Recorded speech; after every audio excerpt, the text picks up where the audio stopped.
Guys, are you able to hear me?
So we'll start from there itself.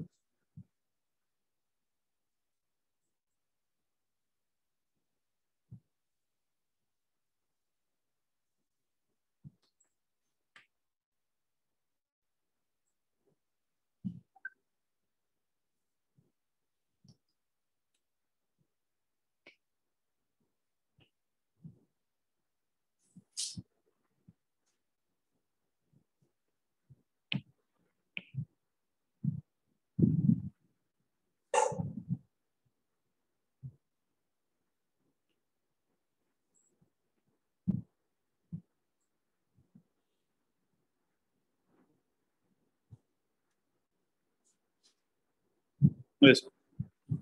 So yesterday we did 6.4, right? Now we'll try out 6.5.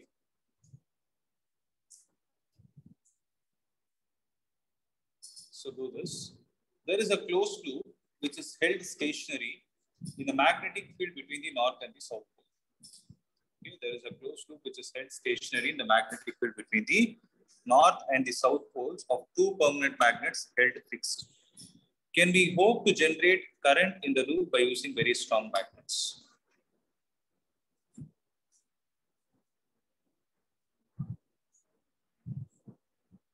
So it is something like this. So read the question carefully. There is a closed loop which is held stationary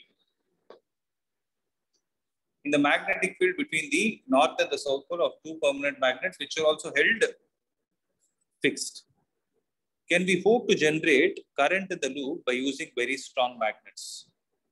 Answer is yes. Answer is no, because there is no relative motion. Okay. B. There is a closed loop which moves normal to the constant electric field between the plates of a large capacitor. There is a closed loop which moves normal to the constant electric field between the plates of a large capacitor. Is the current induced in the loop when the capacitor is wholly inside the region, when it is partially outside? The electric field is not always normal to the plane of the loop. What is the answer for this?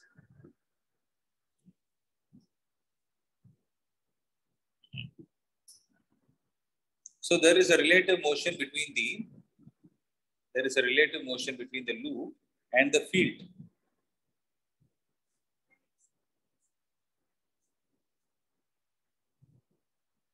But you read the question. There is a closed loop which moves normal to the constant electric field between the plates of a large capacitor.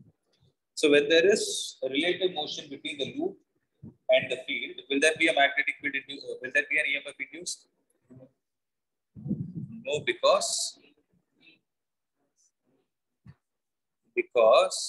the flux which is changing is not magnetic flux. It is the electric flux. What did Faraday's law say? there is a change in magnetic flux, then you can think of inducing an EMF, not with a change of electric flux. Read the question now. There is a closed loop which moves normal to the constant electric field between the plates of a large capacitor. There is a current induced in the loop when when it is wholly inside the region, but the capacitor plate, sorry, between the capacitor plates, when it is partially outside the plates of the capacitor. In both the cases, what is happening? It is the electric field that is changing. Hence, so answer is, how will you write? No, because the change is taking place in terms of electric flux, not in terms of magnetic flux.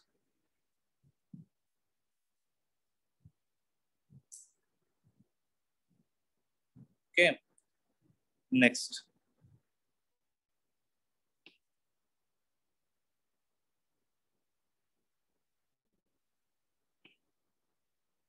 There is a rectangular loop and a circular loop which are moving out of a uniform magnetic field to a field-free region with a constant velocity v. In which loop do you expect the induced EMF to be a constant during the passage out of the field?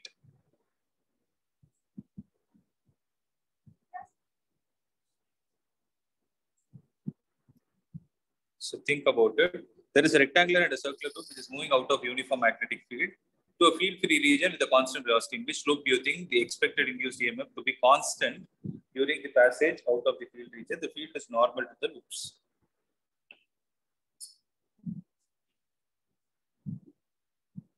Which one?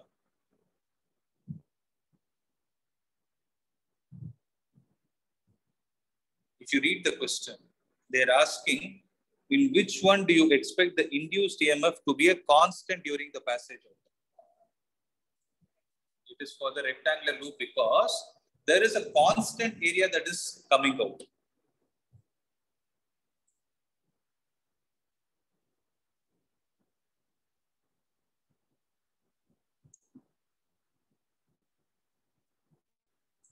Because there is a constant area that is always coming out. Hence, the change in magnetic flux will also be a constant. When change in magnetic flux is a constant, EMF will be a constant.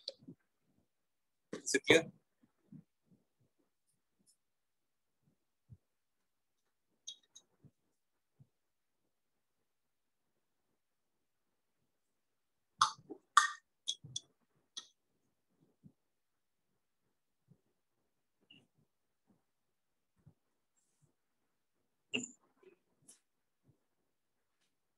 So predict the polarity of capacitor in the situation described by figure 6.9.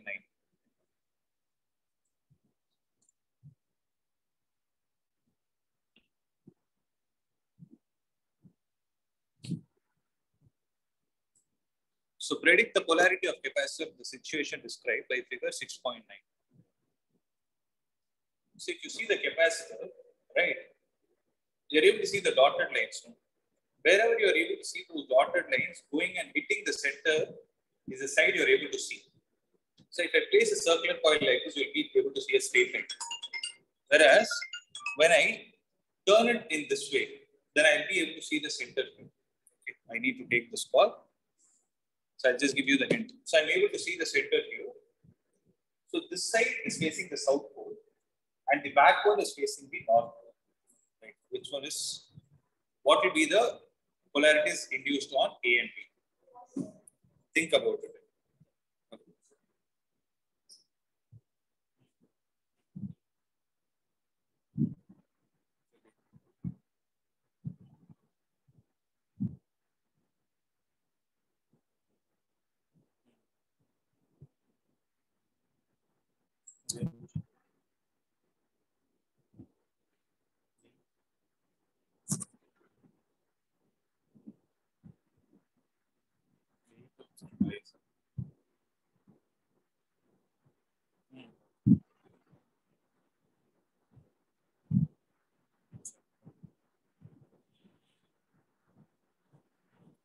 Now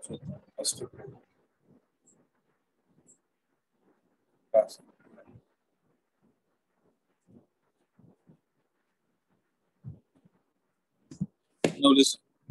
Which one is So when you take the south pole closer, the current starts flowing in the clockwise direction. So this side, if you see, the current starts flowing in the clockwise direction because south pole is getting generated. When current is flowing like this, current always flows from. So B is positive and A is negative. But they've given it wrong here. A is positive and B is negative, but it is a reverse. B is positive and A is negative.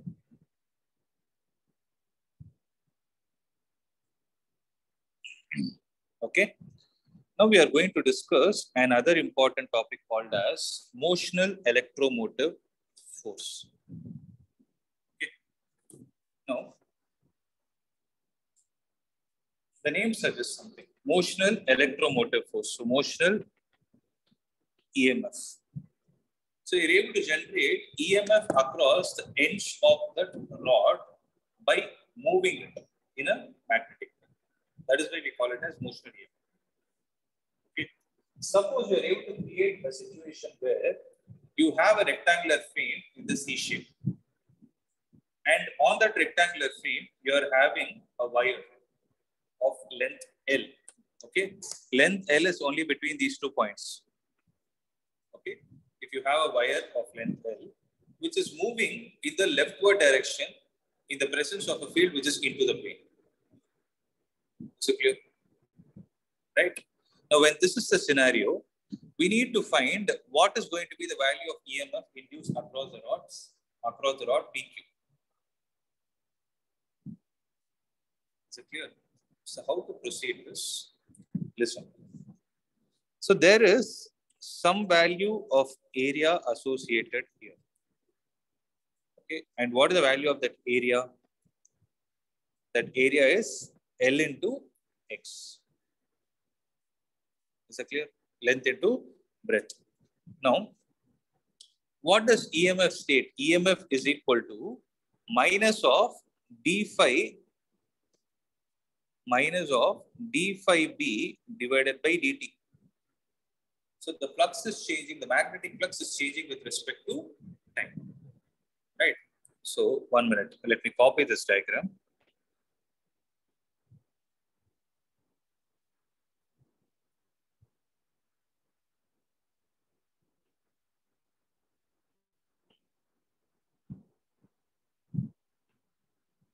One minute, some problem.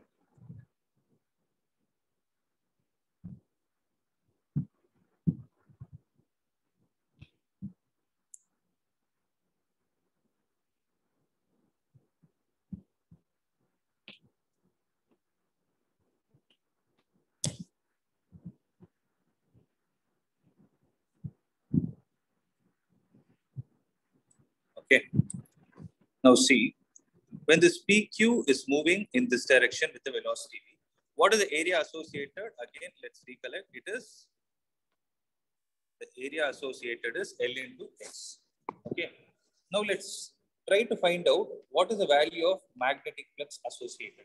What is the value of magnetic flux? It is B multiplied with L into X. Is that clear? So what will happen to the EMF? EMF will be equal to minus d phi into B divided by dt. So this will be equal to minus of d by dt of B into L into X. So you observe magnetic field is a constant, L is a constant. Take them out of the derivative. So minus B into L into d by dt of X. So what is the value going to be? Minus BL into the rate of change of X with respect to the rate of change of X is velocity. So the EMF is equal to minus BLB. Here minus sign again indicates the significance of Lenz's law. Okay. Yes. So if I take the magnitude, it is only going to be B into L into B. Is that clear?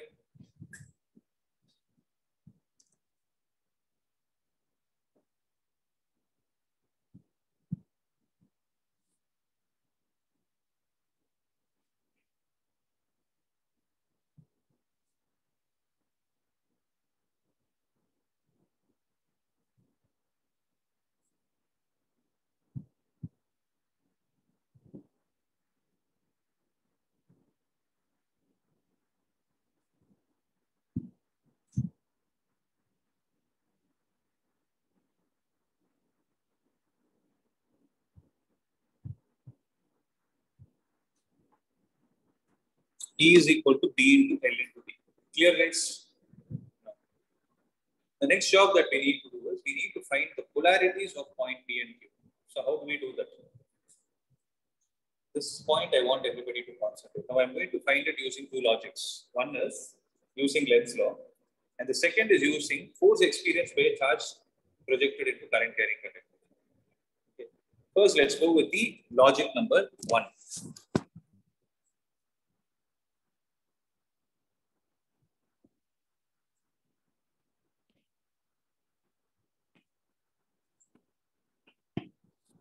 So if you see the logic 1, it is based on Lenz's law. Okay. Now see, you are facing, right? You are looking at the board. Guys, those who are online, I hope you're able to understand. Yes, sir. So the board is South Pole. That is, your paper is the South Pole and you are the North Pole. Right? The conductor is moving in such a way that the area is decreasing. When the area is decreasing, what is the polarity that will get generated? When area is decreasing, flux will decrease. So decrease in area creates a decrease in flux. Decrease in flux creates opposite polarities. Yesterday I told you, I would have told you in simple terms, if you're trying to increase the flux, same polarity. If you're trying to decrease the flux, opposite polarity. So since the conductor is moving in such a way that the area is decreasing, flux will decrease. Flux decreases. Opposite polarity of who you are. Your North Pole. So what will be the opposite polarity? South Pole will get generated. When it is South Pole,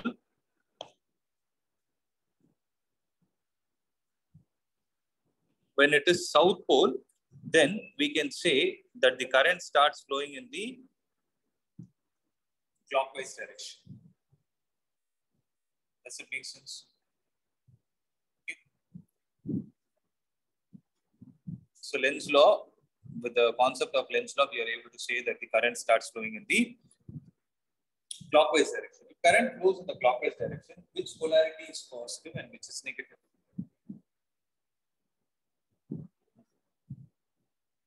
Which is positive?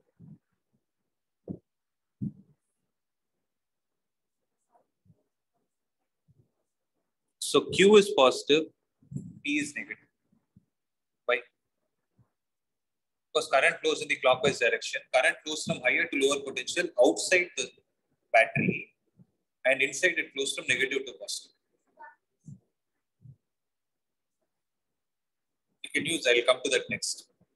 But based on the direction of current, I wanted to say which one is positive and which one is negative.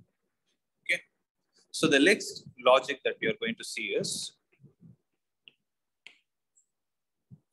it is based on force experienced by a charge in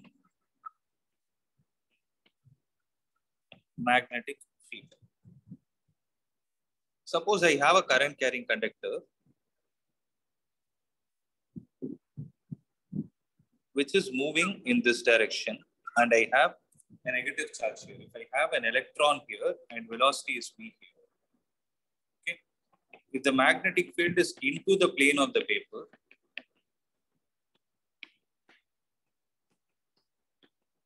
right, which is of value b, then what is the value of the force experienced by the electron? It is q into v vector cross b vector.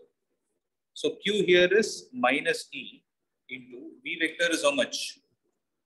V vector cross b vector. V vector is b times minus I cap cross, this is b times minus k cap.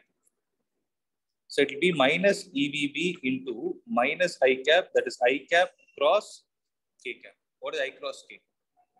Minus j. So minus of minus j is EVB into j cap. Means the electron as a whole starts experiencing force in the upward direction. Upward direction means more amount of negative charge will get accumulated at this point and more amount of positive charge will get accumulated at the bottom.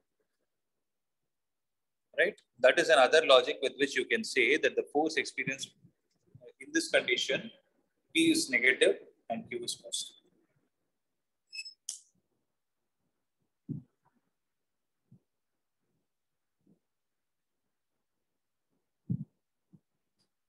Right? You're able to understand electron experiences force upward means it is drifted towards a point P. So there it is negative, and at the bottom it is positive.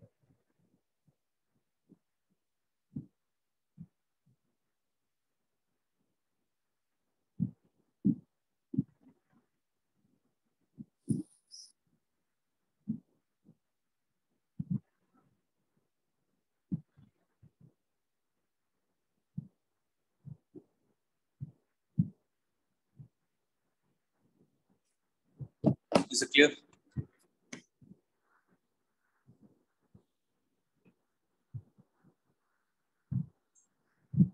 Right, this is all about motional EMF.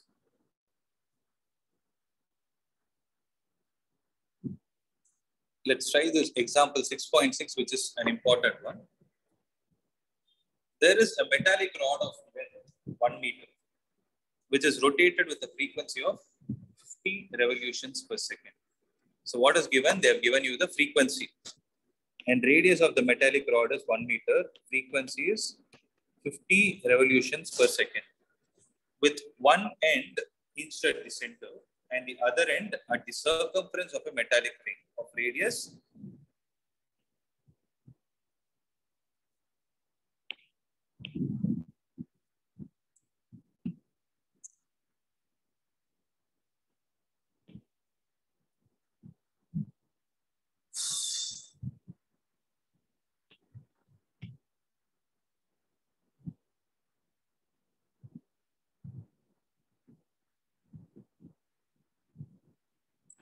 So there is a metallic rod of 1 meter length, which is rotated with a frequency of 50 revolutions per second. So F is equal to 50 revolutions per second. Okay. With one end hinged at the center and the other end at the circumference of a circular metallic ring of radius 1 meter. So you have a circular ring like this. There is a rod which is revolving so that one end is hinged at the center and the other is revolving around the and the other end is at the circumference of the circular metallic ring of radius 1 meter. So it is revolving about an axis passing through the center and perpendicular to the plane of the ring. So there is a constant and uniform magnetic field. See, constant is different from uniform here. Constant means it is continuously done. Uniform means it's the same value. So constant and uniform magnetic field of 1 Tesla parallel to the axis is present everywhere. What is the EMF induced between the ends of between the center and the metallic ring? Is it clear? So this is O, this is A. Okay. Now, so what do I need to find? Wherever I need to find EMF, there is only one concept. What is it? First, find the flux, differentiate with respect to time. Okay. Suppose, let's say the rod is revolving from here till here through an angle theta. Okay. When that is a scenario, okay, when it is rotating from point A to point B through an angle theta, then what is the area swept by it? Area swept by the rod is how much? Yes. So pi r square is equivalent to 2 pi. Then how much will be the angle when it is theta? So theta by 2 pi into pi r square, right? So it is theta divided by 2 pi into pi r square. Pi and pi will get cancelled. It is theta by 2 into r square, where r is the length of the rod. Okay, what is changing? Area is changing, right? Now, what is going to be the flux associated with it? If I say this as dA, okay,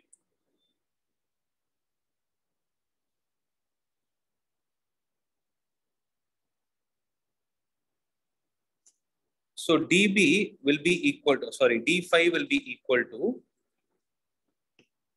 B into dA. So B is B only.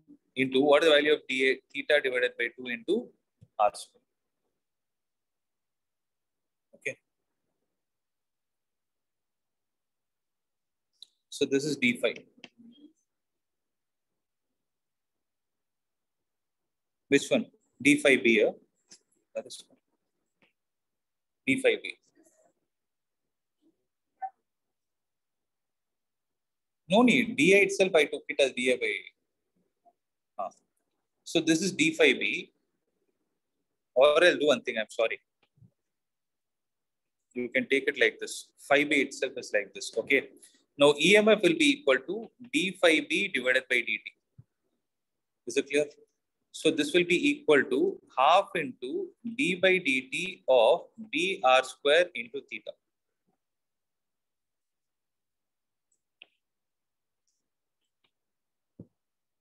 So take dr square outside into d by dt of theta. So how much will you get? By 2 is there. dr square omega divided by 2. This is going to be the value of the motion. So when a rod is moving in a linear path, the value of the EMF induced is B into L into B. Whereas when the rod is revolving, the value of EMF induced is dr square omega divided by 2.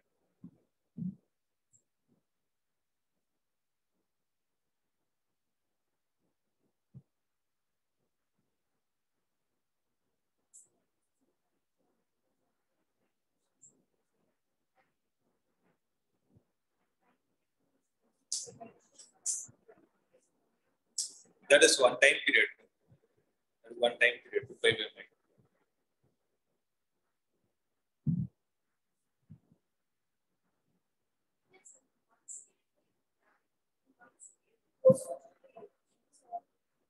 Okay. We can do that, but this is a general problem. For this problem, you are seeing 50 revolutions. What if they change it to 47? It will become a difficult number. But this is the formula which you can apply for any problem.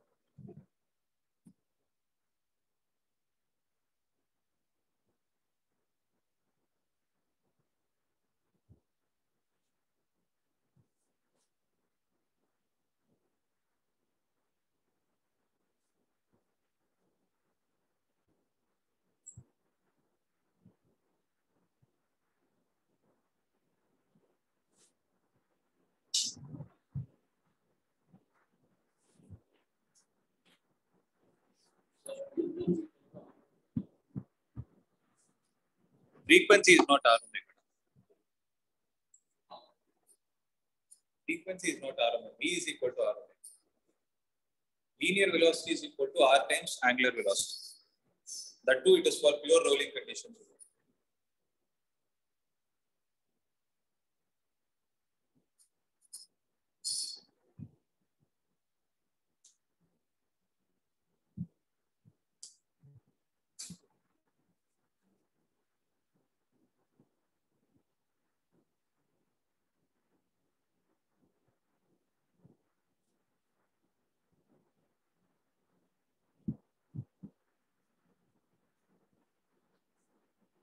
Done?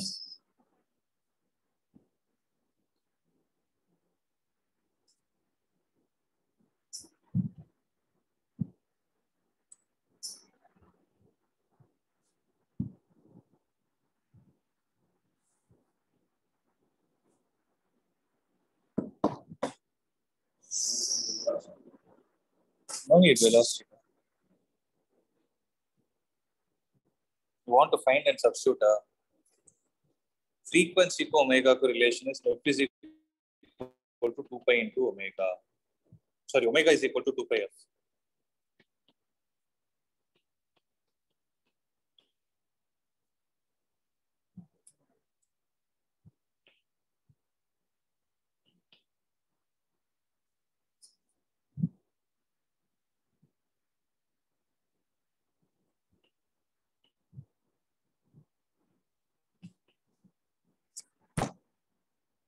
Is that clear?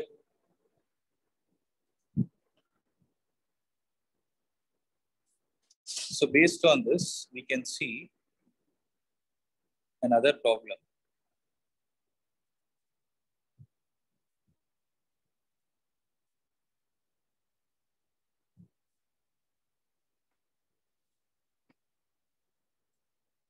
6.5.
Angular frequency, sometimes they refer to as angular velocity.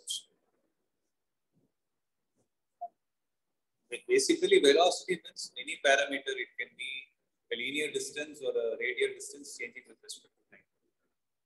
So that's why if you see that units, right, that is radian per second.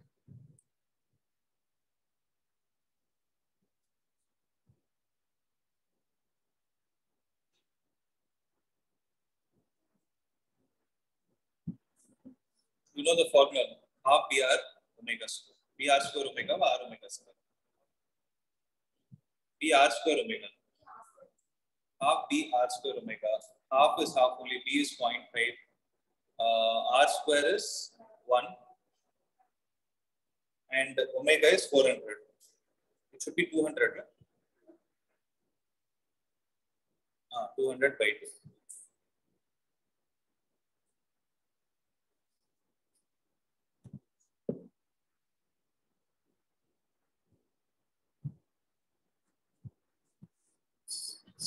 Okay.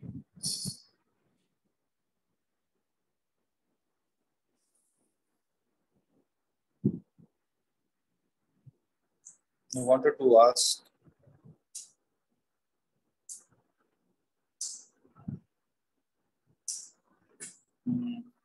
Yes. So now we can do some more problems from the exercise. See, we discussed two important points that are needed for this chapter. One is Faraday's law, Lenz's law are the two laws, and the second thing is motion EMF. Right, based on these concepts, many problems will be asked. Apart from this, you have something called as inductance. So the inductance part, we can see it in the next class, but these are the problems which are important. Let's focus on them now. So concentrate and tell me how to find the answer.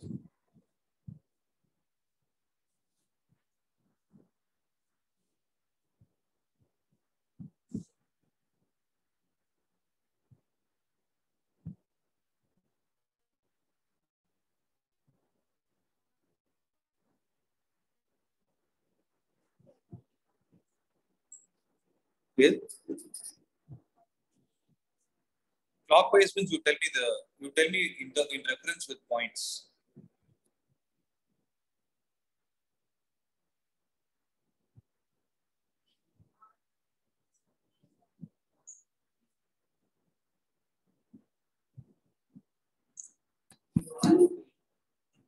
Q R P Q. So how did you say that?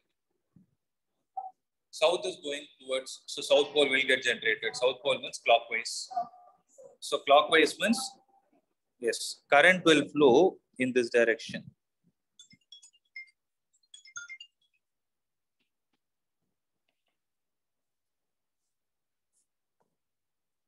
What about case B?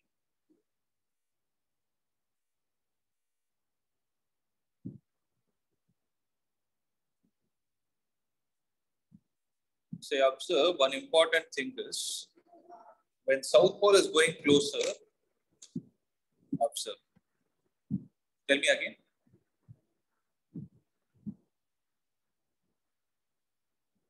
Observe the diagram.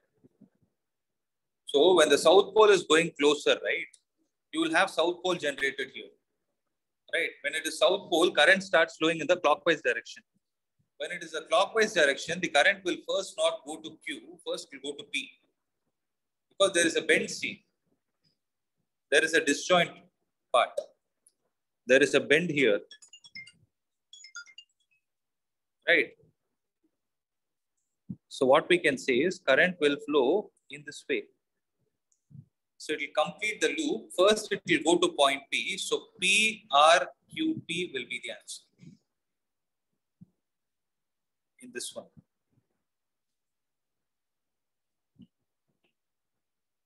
Observe the difference here.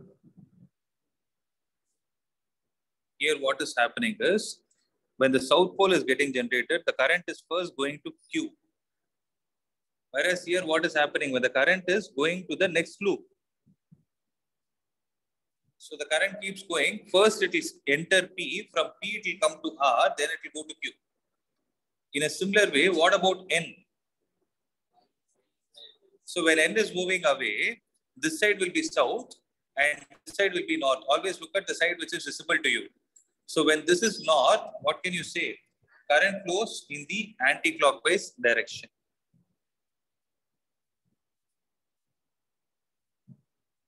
So Y, Z, X, Y.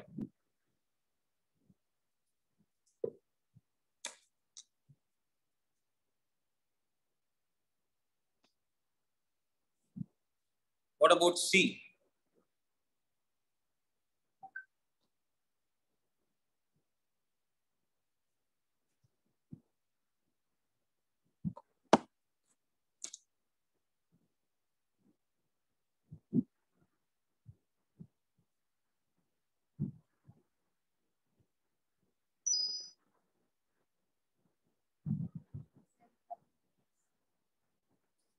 So when the key is closed, okay, when the key is closed, when your eye is here, when you're seeing from this side, right, you're seeing the current in the clockwise direction or anti-clockwise? Clockwise, because I told you, right, wherever you are able to see the center, that side turn it towards your face. So current on the left-hand side is going up, means it is clockwise. So when it is clockwise, then this will act like the south pole. So suddenly south pole means the flux is increasing. How did I say flux is increasing? Because initially it was 0. When you close it, the current starts increasing, flux will increase. So what will happen this side? It will be south pole, but this side it will be north. So again, you are able to see from this side. You are able to see the center there. You are able to see the center. So again, the coil is in this way. So when you see it from this side, what will be the direction? Name XY, ZX.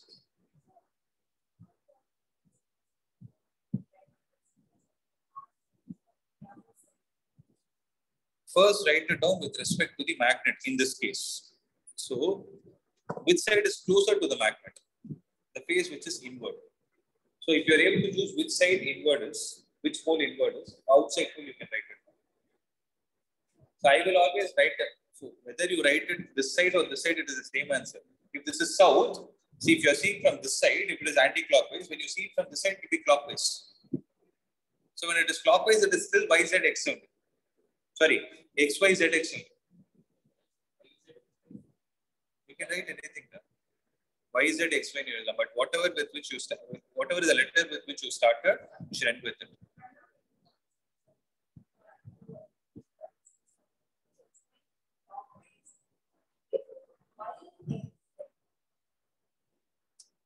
This coil, the second coil is like this. No?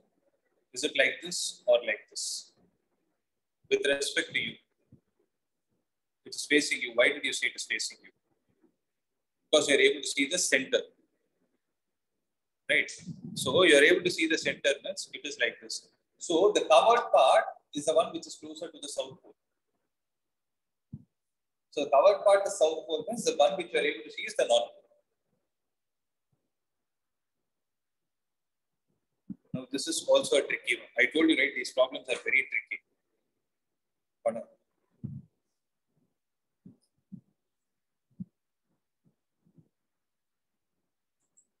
When you are moving the rheostat, right, are you introducing more amount of resistance or less amount of resistance? Yeah, in this case. Yes, because rheostat works on the principle R is equal to rho into L by A. More is the length you introduce, more will be the resistance. So look at the way the resistance is moved. It is moved in such a way that number of those zigzag values are getting decreased. So when they are getting decreased, what can you say? Resistance is decreasing. When resistance is decreasing, what will happen to the current? It will increase. When it's going to increase, then what is going to be the value? This one, you are able to see the inward path. So inward path, it is anti-clockwise. Look at the direction. Anti-clockwise. So anti-clockwise, the resistance is decreasing. So what is happening to the current? Increasing. Current increasing. If this is the North Pole. When this is the North Pole, what is happening on the other side? This is North Pole. The covered part is North Pole. So the other side will be South Pole. Why did I take the other side again? Because I am able to see the center. So if I take that as the South Pole, then the answer will be Yx, Zy. Clear?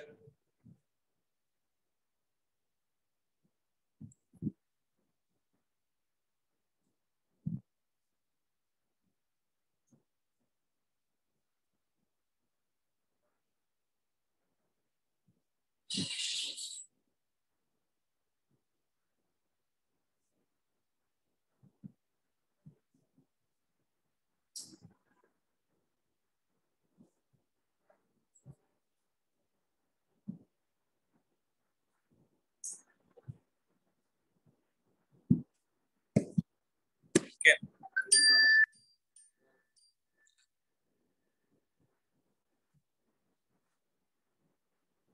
So try the next one. When the tapping key is just released, what will happen? Flux will die. So current will decrease. When the current is, so first of all, based on the direction of current, when it was closed, this is the direction of current. So when you see from this side, current is anti-clockwise, as North Pole. When the flux is decreasing, what will get generated on the other side? So this will be South Pole, up by the North Pole. When it is North Pole, what will be the direction of current? It will be in the anti-clockwise direction. So when it is anti-clockwise, first it will go to X, R, Y, X.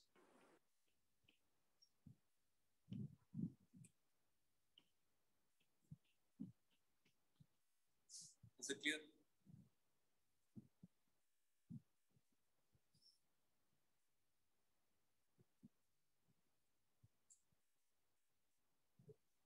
So if current is decreasing at a steady rate,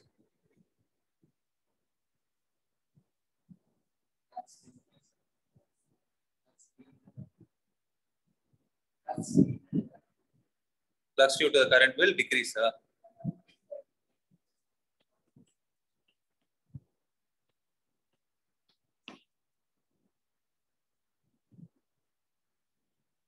See, this is the direction of current. What is the direction of magnetic field? Tangential. Tangential to that path. And how is the areal vector of that curved surface? Upward. So tangential and perpendicular. Flux is always here. So there is no flux associated at all. They gave only to confuse us. So two more problems.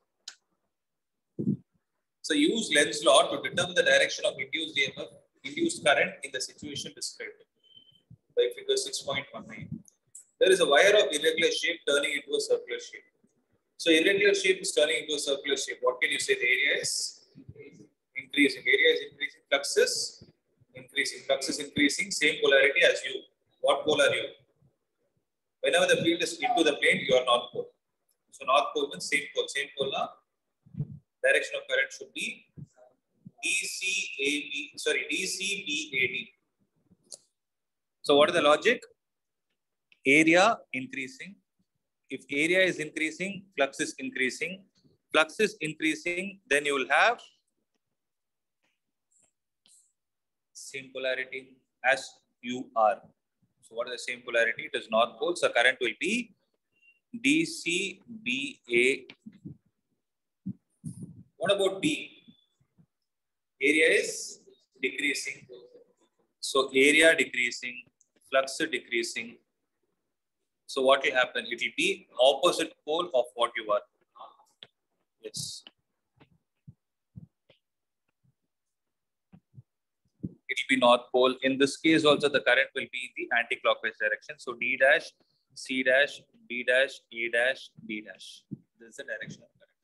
I hope I'm clear. Any doubt? So this is all about Faraday's law and mainly speaking about Lenz's law. Okay. So there are some more interesting concepts and formulae which we will see in the next class. Tomorrow's class we'll have from 6 to 7. Can come by 6. Directly come from school. Can you? Tomorrow? Because math test I want to finish tomorrow as I'm getting tired after 7. So 6 to 7 we can have. Or we want 6:10 to 7:10 also. Will that work? Yeah, 6:10 we can have. 6:10 or 6 up? 6 is fine. You have to directly come from school. So 6 to 7 is tomorrow's class. That's it, guys. So I hope those who are online also heard it. Tomorrow's class is 6 to 7. Ritika, okay. Nithilan? Yeah, okay, sir. Okay? Yeah.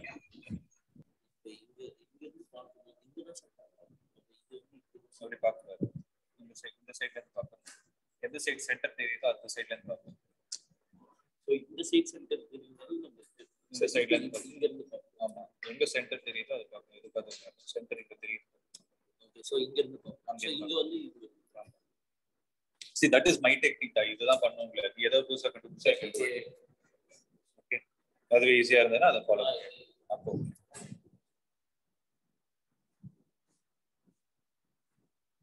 I will wind up this.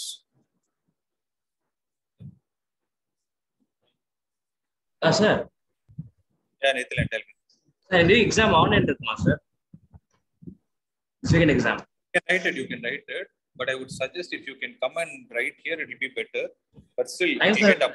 Time constraint problem. Yeah.